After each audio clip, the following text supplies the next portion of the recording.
Everybody, what's going on? I know it's late there on the East, but it doesn't matter. You know, wherever can go down, go down. Listen, I got somebody very, very special.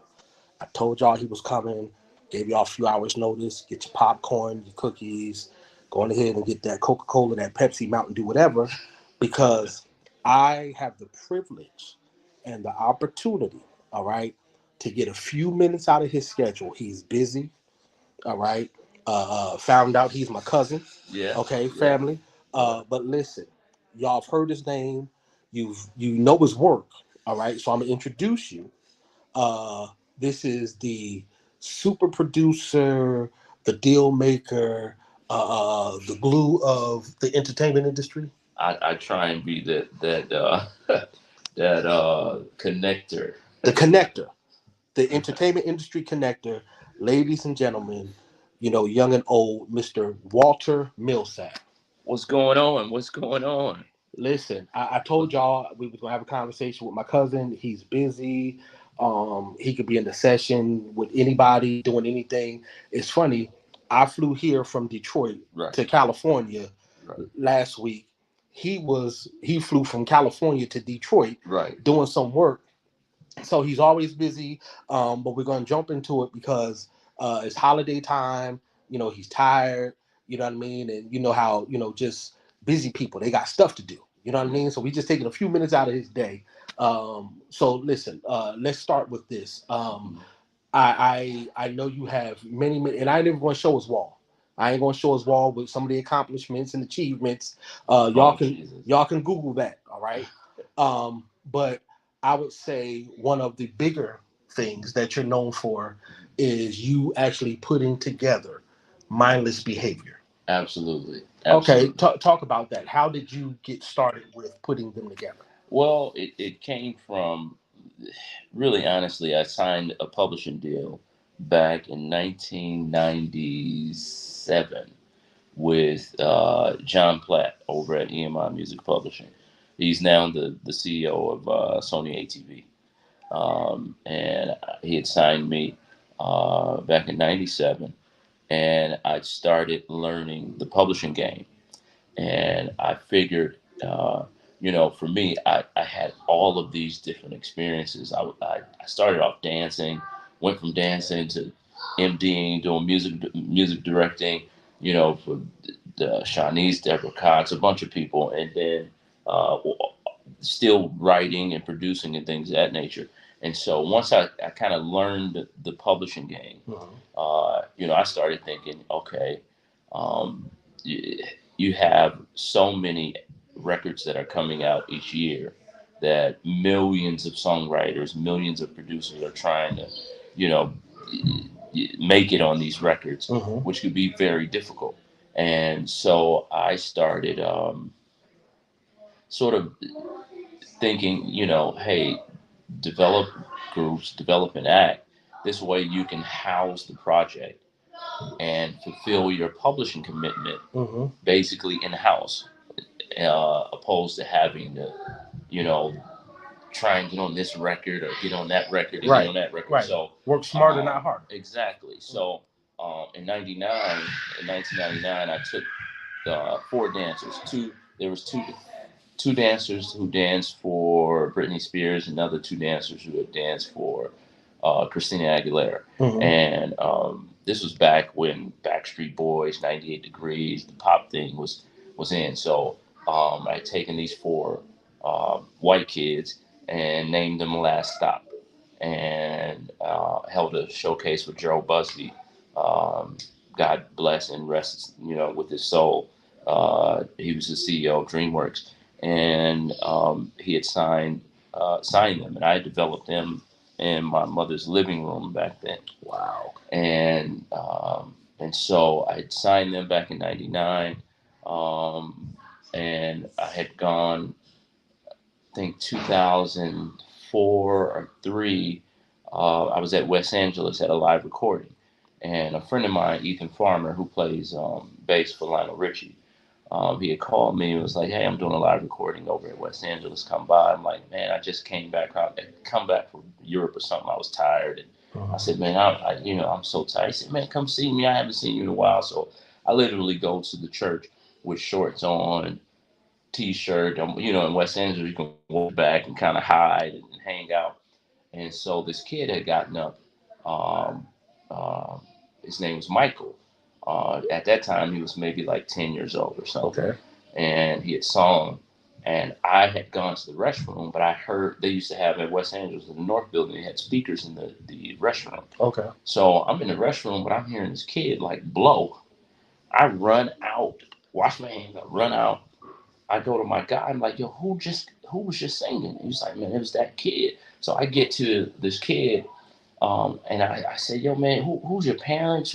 He's like, that's my dad. And so, small world, his dad basically grew up. I grew up watching his dad play organ at my dad's church. Wow. At my grandfather's church, I mean.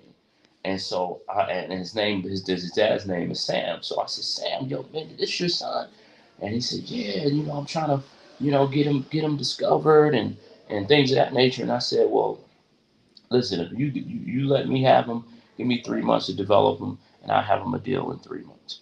And I started developing him. We did a couple demos. Flew out to New York, and I had a bidding war with Sylvia Rome at Motown at the time, L.A. Reid, and Jay-Z at Def Jam at that time. Wow. And I'd gone into L.A.'s and L.A. and Jay's office, and they were blown away. And my lawyer at the time, Scott Belcher, is on the phone with Sylvia and her business affairs, and they're upping the royalty. They're like, man, we'll give them this if you bring them over here. And so we ended up doing the deal with Jay-Z and L.A. Reid, a kid by the name of Mike Little. And so if you were to YouTube him, he had a single called Put It in a Letter featuring Neo. Okay. And so I had got Neo to write half of the album because Neo was in a group. His name is Schaefer. Neo's name is Schaefer. And he was in a group in Vegas. And I met him. They had driven out here. And I had met him and had worked with him in his group. He had left the group and went solo and signed to Columbia. And his then manager brought him to me. I had did half of his album, so I had knew him. And so at this time, Neo had wrote some really big records, and I hit him and said, I need your help. I got this kid. We just signed him to L.A. Reid, signed him to with Jay, and Neo wrote half of the album, and we had released the first single, Put It in a Letter. So even when you hear the song, Neo's talking. Neo rapped on the record, but he's talking in the beginning, and he says, "Walt, I got you," because he was my family. We had worked for a long time. So, and then after that, I'd signed another young lady to Universal. Kind of developed her, put her on Timbaland's Shock Value album, and so I had been doing development while still working on other artists at the same time. And so come 2008, I believe, 2009, I forget which year, I woke up and I'm like, man, it's time for a group. Because you get them, every 10 years, the B2Ks, the NSYNCs, and then the Minors. And so, we held auditions and, put them together. Same thing. Had a bit more with them. My then lawyer, which is Clive Davis's son, Doug Davis. We in New York, taking them everywhere, man. And we had a bidding war. Everybody's trying to sign him. LA was trying to sign him, but I knew that he was going to be leaving Def Jam, so I didn't want to do that deal. Sylvia wanted him. She was still at Motown, but I, knew that she was going to be leaving Motown. And then we had met with Jimmy Iovine at Interscope, and decided to partner with him, and brought him to Interscope, and then the rest was history. And see, like you said, every 10 years is a group, because I in 2006, and around the 2010 mark, I remember a friend of mine was working for Uptown Records, Upfront Records, I'm sorry, with Dwight Stevens. And they were putting together an artist development team because Divine was working on getting Bad Boy Puffy had B5. Right, Those five right, brothers. right, right, When Divine Stevens brought them to Upfront Records, he mm-hmm. changed their name to Audio. Right, And they were in the studio. Of course, Akon was mm-hmm. all over it, or whatever the case Mm-hmm. would be. And I remember we had a artist development building called the Complex, Okay, and it was okay. 3 floors, and it was, you have the personal gym, so the personal training as far as your image, downstairs with the salon and makeup and all that. Then upstairs you had the dance rooms and the vocal rooms. Mm-hmm. Being a singer, vocal coach, musician, it was like, okay, hey, we're going to put you with these kids. Mm-hmm. And like you said, just the behind the scenes Right, of right, developing. And, you got kids and you got, because it's in the youth, mm-hmm. um, that have great voices, but there's excellence Right, because right, everything was referenced to, New Edition, NSYNC, Backstreet Boys, right, 98 Degrees, right, all those groups right. that had went before them. Exactly. And I remember like 8-9 hour days Right. where it was, between prepping for media, between vocal, between dance. Mm-hmm. These kids were working like Right, every day. They lived across the street right. in these townhouses, and they punched the clock That's old because school. That's old school boot exactly camp, because man. Divine was connected to L.A. Reid and wanted to Exactly. do a showcase. Absolutely. So he's telling L.A. Reid, "Hey, I can do a showcase in a few months, and I'm gonna have these kids ready. Blah blah blah. Let's go ahead and do the partnership." Mm-hmm. And all of that you explained, it brought back so many memories of how people actually get started. Right. It's not the first time you see them on TV Right. Right. at a 106 in Park or something like that. Right. It's months beforehand. Years. Years. Exactly, years. People see them, they hear them. They're flown all around the country. Right. Everybody that's everybody. Mm-hmm. You know what I'm saying? Like you Mm-hmm. said, go into a bidding frenzy because they're looking for the next life source Exactly. for their labels and these production deals. And you got, these writers or whatever, and it's a whole lot of, you kind of say, like, muscle. Right. You know what I'm saying? Behind these people or whatever. And I remember so many young girls, like, mindless behavior. It was like, oh my God, like they're the next. Right. You know what I'm saying? Right. And they went crazy. And it was always talked about, the muscle behind the machine. Right. Right. You know what I mean? And not even knowing you at the time or whatever, it was like whoever did this with these kids, it was genius because, as you see, in the industry, you have a lot of people who don't have the talent, right, but they have the fluff. Right. These kids had the talent. Right. Right. Some of, like you said, working with Neo early on, different people bringing a young lady to Timberland. She was on a shock value or whatever. How does that happen? Is it you come across a talent and you say, based on how the talent is, you can see where you can place them, where they can excel? Or is it some of these connections say, this is what we're looking for, and it's just a magnet that you collect?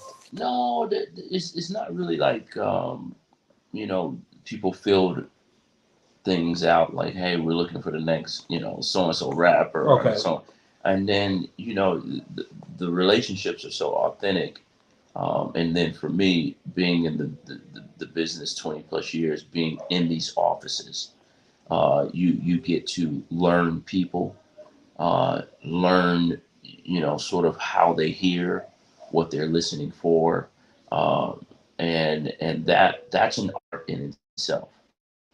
Knowing, not just knowing, okay, this is for radio, but knowing what's coming next, or knowing what will sort of captivate not well before the audience, because the audience that you get from radio, these DSPs now and things of that nature, um, you have to captivate the office audience first, because if the office audience believes in it, that's they're going to put that much more into the project based on their belief in the project. Okay. And so much of it has just always been relationships.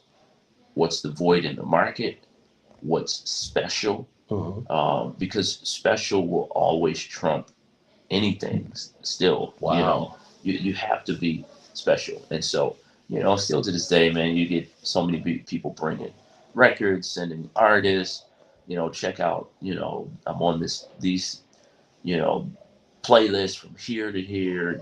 Social medias, 2, 3 million, and but special is special. Mm-hmm. And one thing you can't deny is special.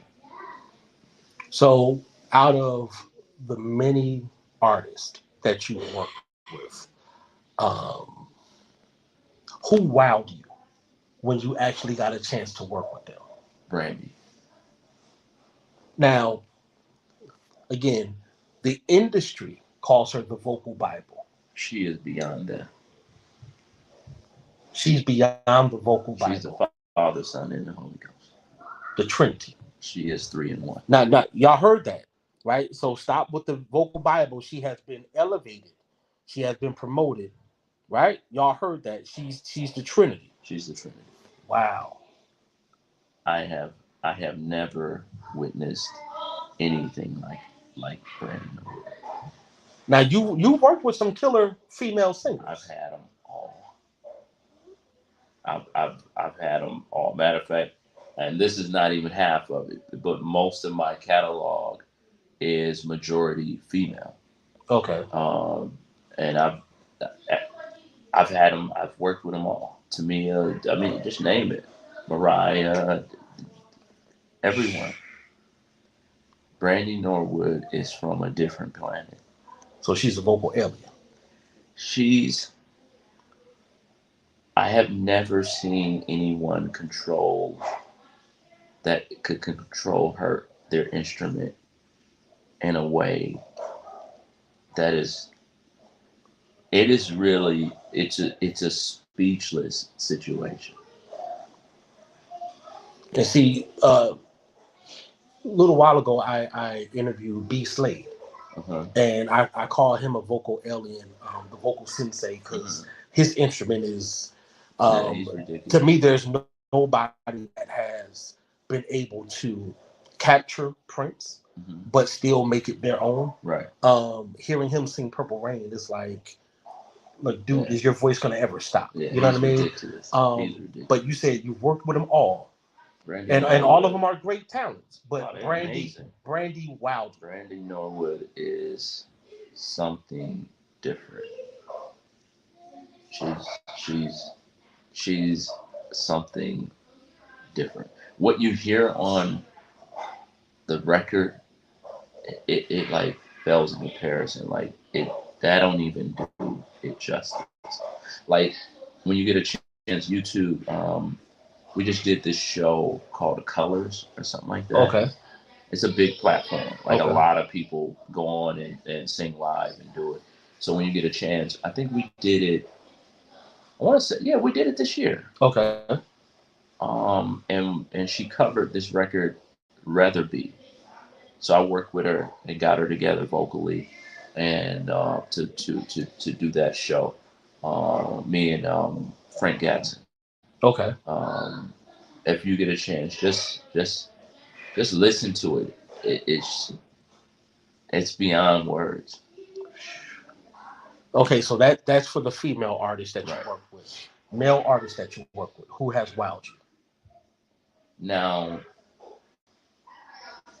the person that has wowed me from afar, but as a friend, is Joe.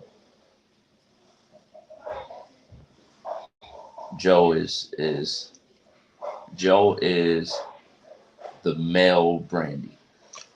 See, I heard Joe sing at Montclair State in New Okay, Jersey. I'm originally from New Jersey. he's from Jersey. I Yeah, believe. yeah. He Joe, and Faith and a bunch of people yeah, sang in the same choir. yes. Yeah. And back in the day when he didn't yet have the name and the fame, Right. he was that guy who everybody was like, he's killing it dead. Right. Like, I mean, the thought was you better sing before him Joe because when Joe you is pass him the mic, it's over. it's nothing to come back to. It's it's It's turn the lights off, flicker, flicker. Everybody go to White yeah. Castle. I I've worked with R. Kelly. I worked with, I mean, Next, Dave Hollister. I managed Dave. I did his last album on my label. Uh, Joe is You say he's the male Brandy he's the male Brandy. as far as being able to control. Their instrument is something beyond and a second, like a close second, will be Usher. Really? A close second will be Usher. His records don't do him justice for who he is vocally. So before the 8701 record, Jonte Austin and I don't know if you know Jonte. So Jonte and Austin and I, we wrote a record called Officially the Worst.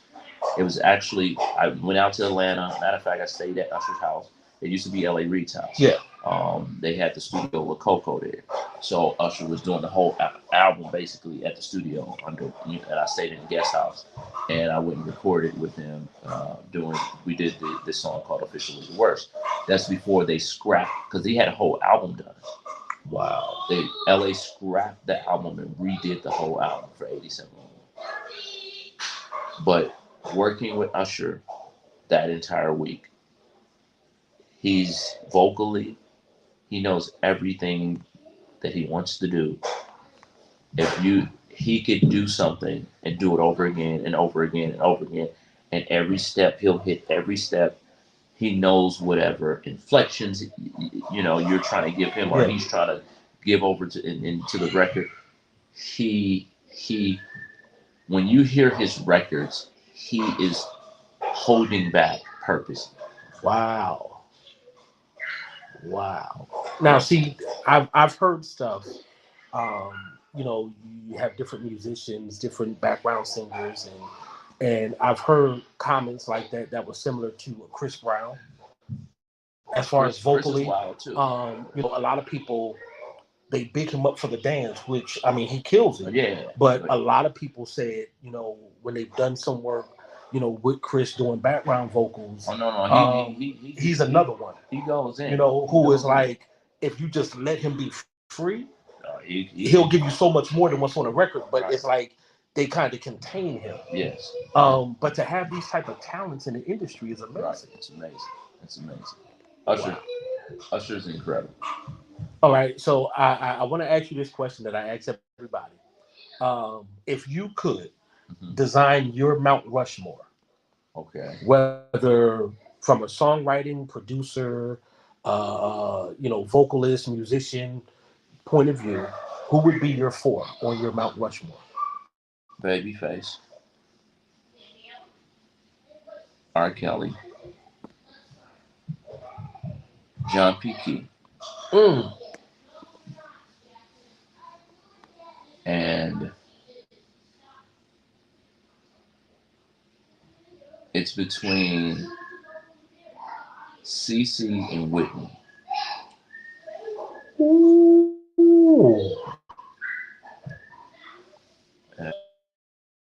That's a heavy hitter. Because Babyface is just Babyface. It's like first of all, the voice that we hear now in 2022. Oh, you can listen to a record from 85, 85, and it's like, dude, like I want to ask, like, do you ever get hoarse? Like he's so chill. Like, do your voice ever like not give you that velvet that you give us? Like his voice sounds always in his pocket. He's always in his pocket. Always in his pocket. R. Kelly, of course, I think genius. R. Kelly is not the best singer. Okay. He emotionally sells a record better than anyone ever created. Emotionally sells the record. Yeah. I say the difference between like Joe and R. Kelly. Okay. Joe will sing him up a storm. Okay. R. Kelly will outsell him emotionally with owning the song. Wow. Now that's interesting. Right? And so sometimes emotionally Joe can be in a place vocally where it don't really calls for that at that very moment. Okay.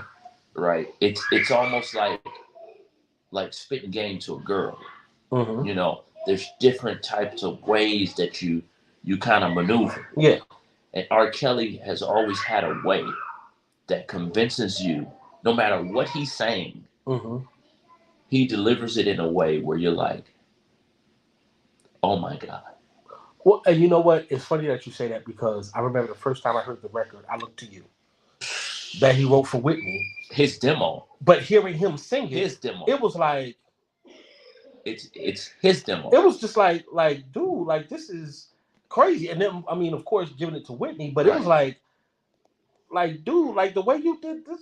I heard, and I worked with R. Kelly as well, because as a matter of fact, the Mindless Behavior second album, R. Kelly had did half of the album for me. I was in Atlanta with Divine, with R. Kelly, and things didn't work out. But I heard You're Not Alone, R. Kelly's version. Mm-hmm. I heard I Look to You. Mm-hmm. I heard the Maxwell Fortunate. Oh. The R. Kelly version. Yes. You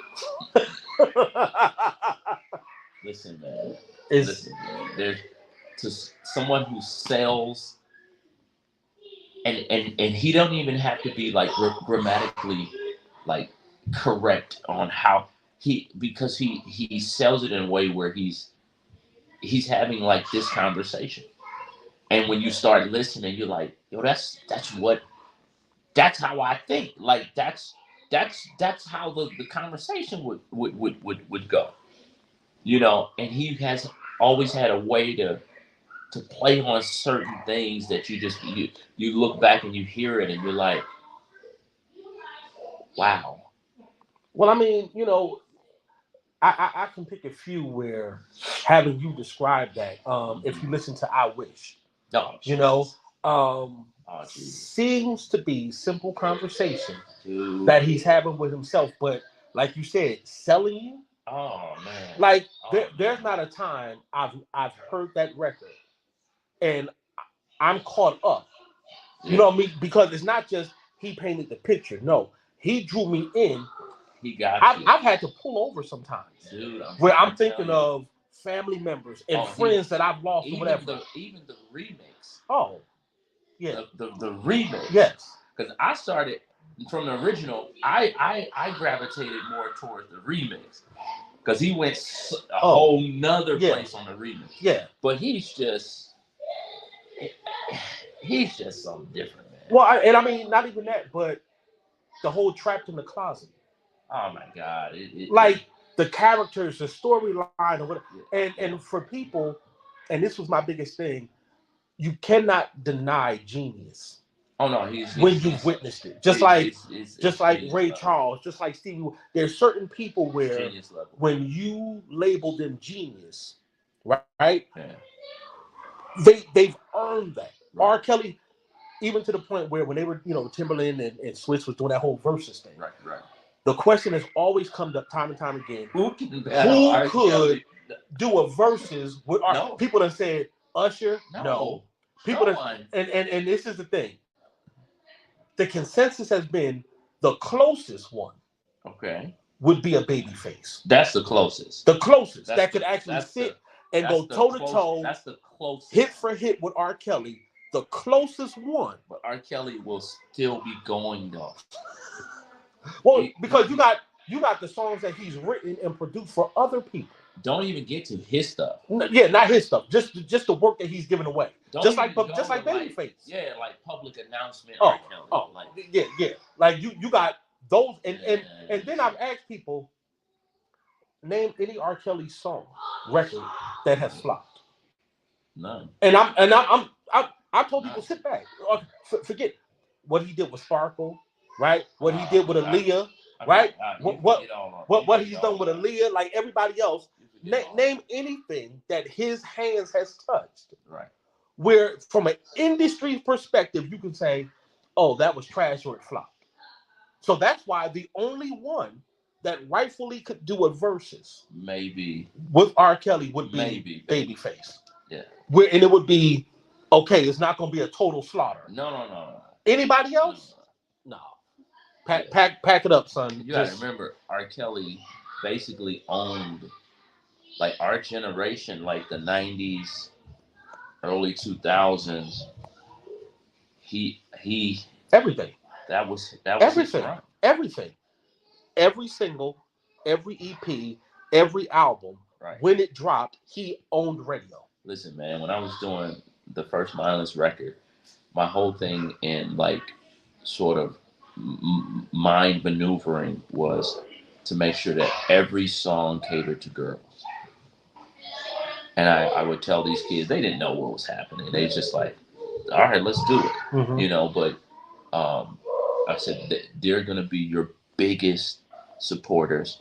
It's going to be all about them. You're not like the fellas are not going to be out. No. Because they're going to want to be where all the girls are. Yes. Okay? Yes. So if you look at even the first album, like dang near every title has girl in it. Number one girl. I named the album Number One. It was all about the girl. Listen, we're about to wrap this up because he got calls coming in from Japan, all over the place, whatever the case would be. I told y'all he's busy. I'm gonna ask him one more question, and then we're gonna go ahead and go. Now we gonna still kick it, but I'll talk to y'all later on. Stuff like that, whatever the case would be. We got to shoot you, my cousin. Oh, listen, you man, listen. Nowhere. In fact, I'm gonna tell y'all. Y'all heard it first here. On one of these records, I'm gonna beg my cousin to let me play cowbell. All right. Oh, he's so crazy. Listen, listen, because you know what? People don't respect the cowbell like they used to back in the day. I'm gonna bring it back. I'm gonna bring the cowbell back in style. Morris Day in the time. Exactly, Jerome. Right, Jerome. Look, it's time to pass the drumstick, pass the cowbell, brother. Right, the one, man. Exactly, the one. Look, Jerome, you've done it for years. You've mastered it. All right. Now it's time to let the light skinned brother, all right, play the cowbell. But I'm gonna give my cousin. I'm gonna carry his bags, right? Because he listen. You crazy. Because he know church too, right? Watch this. You know how people gotta make it real spiritual. He needs an armor bearer. All right. So listen, my cousin need an armor bearer, right? So look, y'all done heard it. He done worked with everybody, right? And he done been in the back office. Apostle Walter, you need some tea, some Gator. I'm gonna find out what his favorite drink is. What kind of water he want? Fiji water, room temperature. With a slice of lime. I'm gonna find out all of that. All right. Listen. Y'all gonna see me on somebody's stage, right? And it ain't gonna be because I'm getting pulled off. All right. I'm gonna be playing that cowbell. I'm gonna drive him around. All right. I'm gonna drive cousin Walter around. I'll make sure he got his tea and stuff like that, whatever the case be. If he vegan, I don't want to disrespect him because I eat that swine. I love my bacon. All right. But I'm be hanging with my cousin Walter, so I'm gonna let y'all know when we at a city near y'all, and I'm like, look for the light-skinned guy with the cowbell. Right. All right. So I'm telling you. So here's the thing. Who is it that you have not worked with yet that you're looking possibly forward to working with, or you would like to work with? I like Layla Hathaway. I like Layla. She's my neighbor. She lives about 5 minutes away from here, and I'm a fan of hers. I like Layla. Another one that vocally can she's like never miss. She's ridiculous. That song of hers that she did with Snarky Puppy, something. Oh yeah, when she does the harmonies with her mouth. I'm like, little throat harmony. I'm like that's alien. I don't even. Layla, what? Yeah, that's crazy. Jesus touched her throat with a K. All right, she does this. Look it up. Layla Hathaway. She did the song titled Something, and she did it with Snarky Puppy. Y'all understand what we talking about when they get to the end and she does this harmony thing with her voice where she's like singing. It's crazy. It's phenomenal. Right. Cousin Walter, listen, we gonna hang out. I'm gonna let y'all know when we at a city near you. If y'all see my apostle, Walter, this is him right here. Y'all see him out in public. Don't mess with him. All right, because I'm gonna be there. I'm his driver. I'm his armor bearer. I'm his bodyguard. Don't get choked out. All right. But we want to say happy holidays to you and yours, to everybody. Continue to go on ahead and love on people. Let's support good music. All right. And we'll come to y'all at another time. You may see me in the studio with him, sitting there. You may see me driving him around. Well, who knows? All right. But I'm hanging out with cousin Walter. I'm still in California. I'm telling y'all right now, I don't want to go back to Detroit. All right. I don't want to go back to Detroit. Hey, listen, I was leaving that spot, man. It was snowing. I left there. I was working with Vanessa Bill Armstrong, and so it was snowing. I told her, man, I got to get out of here. Listen, I got to get out of here. He was in Detroit with Vanessa Bill Armstrong working. It started snowing. Walter packed his wraps. I was done. And came back to California. Listen, let me explain something to y'all real quick. These folks in California, they don't understand, right, what winter is. I really don't. It's been in the 60s, right, all week. Right. And folks is like, you ain't got no scarf. Freezing. You ain't got no jacket. I'm like, listen, jeans and t-shirt all week. All right? I'm like, no. Don't even say winter. This is not winter. All right? Today was 68 degrees. I turned on the AC in the rental. All right? They talking about it's winter time. It's cold. I said, listen. And he can attest, last week in Detroit, it was snow flurries and like 30 degrees. Unbelievable. These Californians don't have the right to mention the season winter. They should just say spring, summer, fall. Don't say winter. Because when you see what he's talking about, 60-something degree weather, talking about freezing. They wrapping these kids up in scarves and coats and scullies like in the snow for real. Yeah. I said they so disrespectful out here. Right. Yeah, they disrespectful. You know what I mean? But that's all right though. I love them. Listen, I might not come back to Detroit. I may sleep on my cousin Walter's couch or something like that. Listen, because this weather out here, I said the week before Christmas that we hitting 68. Right. Tomorrow's supposed to be like 70. I think 70. 70 degrees. For the rest of the week, I believe. The rest of the week is supposed to be 70 degrees out here the week before Christmas. Yeah. And they talking about winter. I tell people you pay for the weather out here. Oh, yes. And the scenery.